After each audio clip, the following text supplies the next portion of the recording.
Good morning. आज का जो टॉपिक है वो है सिद्ध कीजिए कि समस्त बहुभुजों के समुच्चय ए में आर कोई एक ऐसा रिलेशन है कि P1 तथा P2 की भुजाओं की संख्या समान है। जो P1 तथा P2 की जो भुजाएं हैं उनकी संख्या के समान है प्रकार से परिभाषित संबंध आर एक समतुल्य संबंध है। 3, 4 और 5 लंबाई की भुजाओं वाले समकोण त्रिभुज से संबंधित समुच्चय ए में सभी अवयवों का समुच्चय ज्ञात भी आपको करना है। इस टॉपिक पर आपको ये सारा काम आपको इसी टॉपिक पे करना है। पहला पॉइंट बोल रहे हम समतुल्य के लिए, समतुल्य, ठीक है जी। जब ये समतुल्य है तो एक बात कह रहे कि प्रत्येक जो है, जब ये समतुल्य है तो हम एक बोल रहे क्योंकि प्रत्येक बहुभुज, जो प्रत्येक बहुभुज है उसकी भुजाओं की संख्या हमेशा क्या होती है, समान होती है। प्रत्येक बहुभुज की भुजाओं की संख्या हमेशा क्या होगी भाई, समान होगी।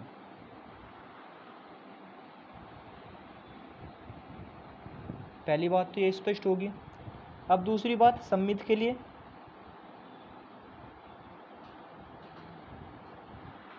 सममित के लिए हम एक बात करें, जब सभी भुजाओं की भुजाएं समान है तो हम कह सकें कि P1 व P2 एक बहुभुज की भुजाएं, ठीक है, एक बहुभुज की भुजा हैं। तब यह बात नहीं है भाई, क्या P2 व P1 भी बहुभुज की भुजा होंगी?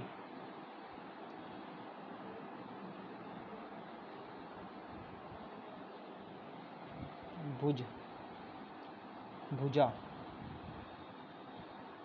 होंगी। अब संक्रमक की बात आई, तीसरा पॉइंट भाई, हम कह रहे P1 P2 P3 तीन है ये।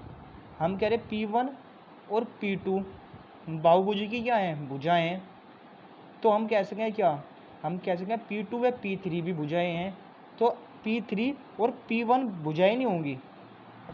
जब P1 और P3 भुजा होंगी तो यह बात स्पष्ट है, ये क्या है, हमने इसमें तीनों बात सिद्ध कर दी और इसमें तीनों संबंध दिखा दिए, समतुल्य भी, सममित भी और संक्रमक भी, ठीक है। अब तुल्यता संबंध इसमें स्पष्ट होगा।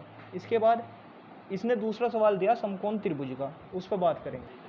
देखो इसमें एक बात दी हुई है, ये लिखा हुआ है क्या कि 3, 4 और 5 लंबाई के भुजाओं वाले समकोण त्रिभुज से संबंधित समुच्चय ए के सभी अवयवों का समुच्चय याद कीजिए। तो इसका सभी अवयवों का समुच्चय आप याद लिख सकें। सभी अवयवों का समुच्चय क्या होगा, टी से संबंधित होगा, टी से संबंधित होगा।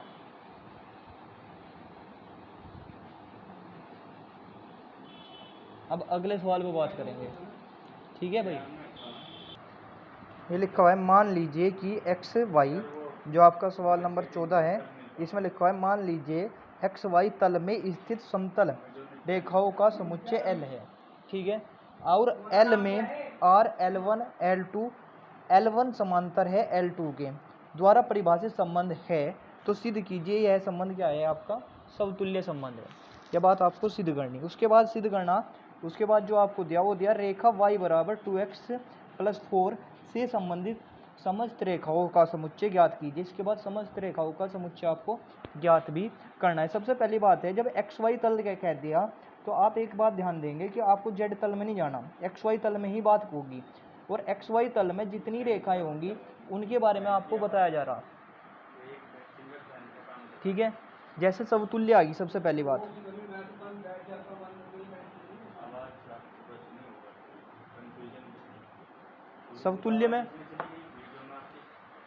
समतुल्य में क्या होगा, समतुल्य में हम कहेंगे कि प्रत्येक जो रेखा है वो एक दूसरे की क्या होगी, समांतर होगी।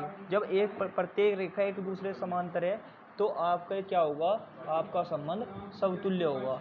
अब दूसरी बात हम कह रहे कि समांतर जब रेखाएं हैं तो L1 समांतर है L2 के, तो L2 समांतर L1 के नहीं कह सकते हम, तो ये संबंध आपका क्या होगा, सममित होगा। तीसरी बात हम कह रहे 3 रेखाएं ले ली हमने L1 L2 L3, हम कह रहे L1 समांतर है L2 के। दूसरी बात कह रहे हैं हम L2 समांतर है L3 के, तो L3 समांतर नहीं कह सकते हम L1 के। जब L3 समांतर होगी L1 के तो हमारा संबंध क्या होगा, हमारा संबंध संक्रमक संबंध होगा। तो यहाँ से हमने तीनों संबंध आपको बता दिए। पहली बात तो ये बोली समतुल्य में क्या होगा, समतुल्य में प्रत्येक जो लाइन है वे एक दूसरे के सबके क्या है, समांतर है। दूसरी सममित में हमने क्या बोला, सममित में बोला कि L1 समांतर L2 के है, तो L2 समांतर कहीं की होगी भाई, L1 की होगी। तीसरी बात हमने बोली क्या, तीसरी बात बोली हमने 3 रेखा होगी L1 L2 L3, हमने कहा L1 समांतर L2 के है, L2 समांतर L3 के है, तो हम ये बात नहीं कह सकते क्या भाई, क्या कि L1 समांतर है L3 के। ठीक है, अब यहाँ इतनी बात कहने के बाद हमें एक इसमें और दिया हुआ है, उस पर बात करेंगे। देखा होगा हमें समीकरण दिया क्या, y बराबर हमें दिया 2x प्लस सी। हम कह रहे कि जब c का मान कुछ भी माना जा सके तो y बराबर कितना आ जाएगा, 2x प्लस 4। ये तो दे रखा था इसने। आपका सवाल नंबर 15 है। सवाल नंबर 15 में आपको दिया गया, मान लीजिए कि एक समुच्चय है 1 2 3 4 में एक रिलेशन दिया 1 2 2 2 1 1 4 1 1 0 3 3 3 2। पहली बात तो ये, यदि किसी रिलेशन में आपका 1 1 2 2 3 3 4 4 है तो रिलेशन आपका क्या होता है, समतुल्य होता है। दूसरी बात, सममित के लिए क्या कंडीशन है, सममित के लिए कंडीशन है यदि 1 2 है तो 2 1 भी होना चाहिए। उस रिलेशन में 2 1 भी होना चाहिए, कहीं इस रिलेशन में 2 1 है नहीं है, तो ये सममित नहीं है। अब संक्रमक में तीसरी कंडीशन आई, संक्रमक में देखो संक्रमक में 1 2 तो है, फिर 2 3 होना चाहिए, 3 1 होना चाहिए, ऐसी कंडीशन है पूरे सवाल में, कहीं पूरे सवाल में ऐसी कंडीशन बन रही क्या कहीं, भाई बताओ। यदि ये कंडीशन बन रही तो हम कह सकें कि संबंध हमारा संक्रमक भी है। यहाँ एक कंडीशन बन रही वह ले सकें हम, क्या वह कंडीशन बन रही 1 3 तो है इसमें, 1